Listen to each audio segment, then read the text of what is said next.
एक समांतर क्रम में, ठीक है, समांतर क्रम में क्वेश्चन दिया हुआ है 5, 10, 15, 20, 25, ठीक है, इस तरह से दिया हुआ है। अब कह रहा है 40 पदों का योग बताइए। 40 पदों का योग बताना है। 40 पदों का योग ज्ञात करें। 40 पदों का योग ज्ञात करना है। कितने पदों का योग ज्ञात करना है? 40 पदों का।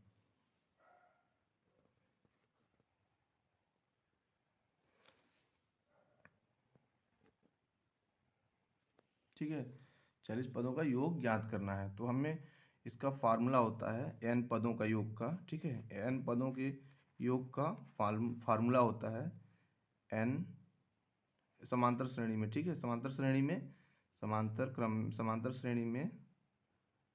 क्रम में होता है n पदों का योग का फार्मूला होता है Sn बराबर n बराबर बोलते हैं हम लोग n/2 2a plus n-1 into D. ये फार्मूला होता है n/2 2a plus n-1 into D, ठीक है, ये फार्मूला होता है, हमको याद रखना है। ए क्या है? पहला पद है। ए क्या है? पहला पद है। n पदों की संख्या है। n क्या है? पदों की संख्या है। n क्या है? पदों की संख्या कि कितने पद टर्म का हमें योग बताना है। n कितने पदों की? n पदों की संख्या है। और d क्या है? इसको बोलते हैं सार्व अंतर। क्या बोलते हैं? सार्व अंतर, मतलब दो पदों के बीच की डिफरेंस है। जैसे सेकेंड फर्स्ट, मतलब ये हो जाएगा a2 माइनस a1 या a3 माइनस a2। दो मतलब पदों से का माइनस करना है, ठीक है, मतलब दूसरा से पहला पद माइनस, या तीसरे पद से या दूसरा पद माइनस, या चौथे पद से तीसरा पद। ये सार्वंतर बोलते हैं, ठीक है, इसको क्या बोलते हैं?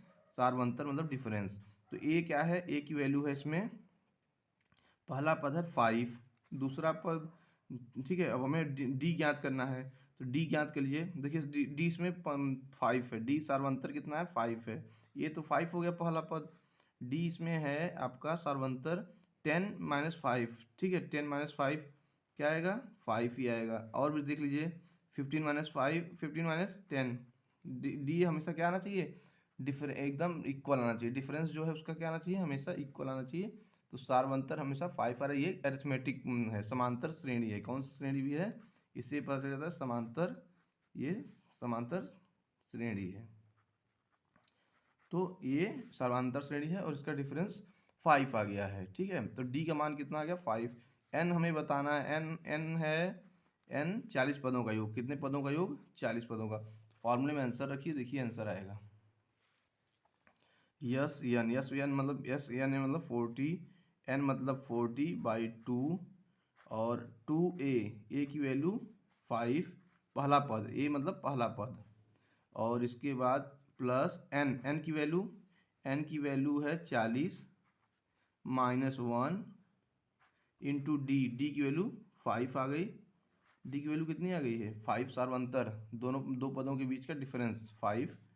इसके बाद इसको करिए सॉल्व। 40 को करेंगे तो 20 डिवाइड कर दिए 2 से, ये 10, 5 दूनी 10 प्लस 40 में से 1 घटा दीजिए 39 इंटू 5। बाकी मल्टीप्लाई करना है 20, 10 प्लस इसको मल्टीप्लाई करेंगे तो 45, 5 45, 45 4, 4 3 12, 12 5 3 15, 15 4 19। इन दोनों को जोड़ के 20 का गुणा कर दीजिए। 20 ऐसे ब्रैकेट के बाहर रहेगा। इन दोनों को ऐड करेंगे तो हो जाएगा हमारा, हो जाएगा 205। इन दोनों को मल्टीप्लाई कर दिए। 195 में 10 जोड़ेंगे तो 205 हो जाएगा। और मल्टीप्लाई करेंगे 2 पंजे 10, 0 2 पंजे 10 और 2 एकम 2, 2 0 0 ये हो जाएगा। एक जीरो बढ़ा ही दिए हैं, 0 2 0 0 और एक 10 और 2 एक कम, 2 दूनी 4, 4100 आएगा। यहाँ गुणा करके देख ले रहे हैं, 205 में 2 का गुणा कर दीजिए, बाद में 0 लिख दीजिएगा, 0 1 कैरी, ये हो गया 1 2 दूनी 4, 410 सही है। और फिर एक इसमें जोड़ी, तो ये 40 पदों का योग कितना आएगा, यही इसका आंसर हो जाएगा। 40 पदों का जोड़ इतना ही आता है, ठीक है। तो इस तरह से ये समांतर क्रम में हम लोगों को पदों का 40 पदों का जोड़ का फार्मूला ये होता है n/2 2a + n - 1 × d।